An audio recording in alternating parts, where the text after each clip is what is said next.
milaza hoe miadana miadanizy ka hoe de sambatra tsy manan'olonanova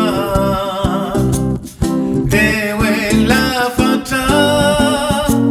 iza no milazo mahay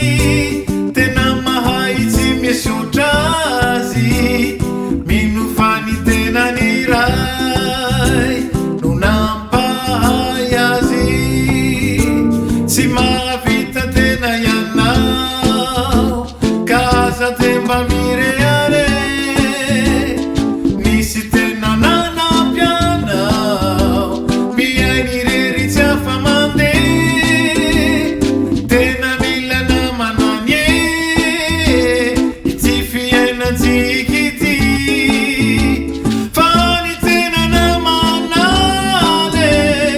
de Jesosy Kristy.